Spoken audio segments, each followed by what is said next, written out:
Hey guys, so I know I haven't posted much on the Danger Ranger project lately.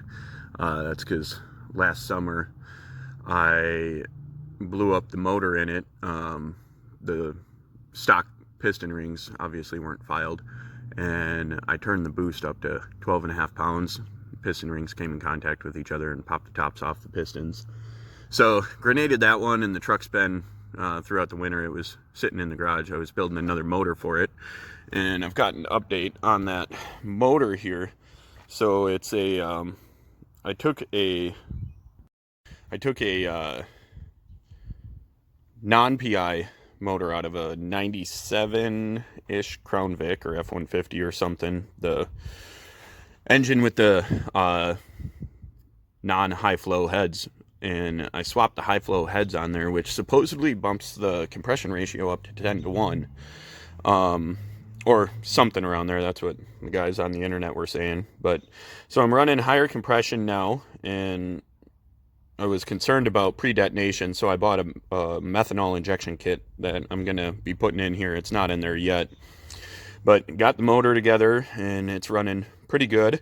I put a new computer in there. That's it's called a Speeduino V0.4 computer. It's kind of like a do-it-yourself computer. You just buy all the parts, solder it up, and then the guys at Speeduino are great. They all the software and stuff is open source for it, and they've got a great community of really helpful people.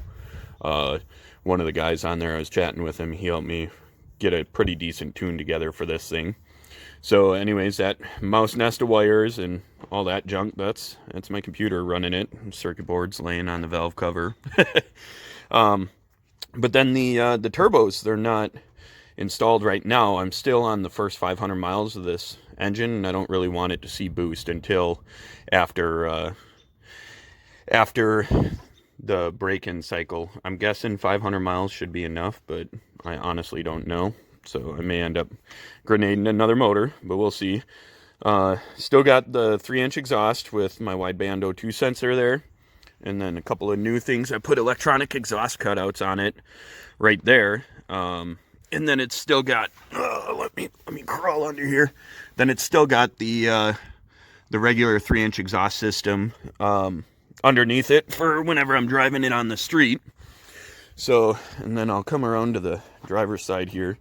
I swapped out the automatic transmission, and I put in a TR3650 out of, I think it was an 03 Mustang GT.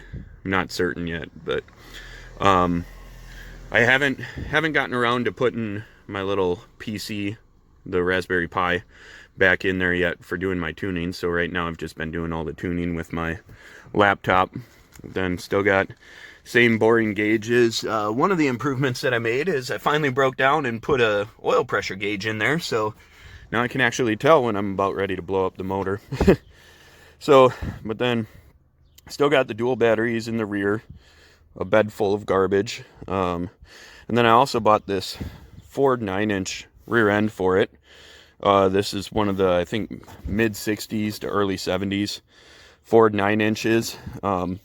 It's the, I don't know much about rear ends, but supposedly it's the small bearing, small bolt rear end, which isn't ideal for a 9-inch, but it's going to be more than enough for this truck, I'm assuming. So I'm going to try and do a Crown Vic disc brake conversion on that rear end before I put it in the truck. And then got a freshly rebuilt third member for it.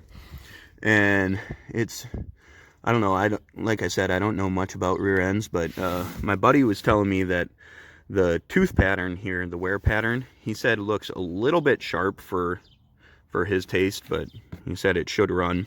So it's a 411 posi rear end, so should be pretty good. And then I'll go through and crank it up here for you guys if it'll start. I've been having some issues with my crankshaft position sensor, so it's been a little bit finicky, but we'll see here.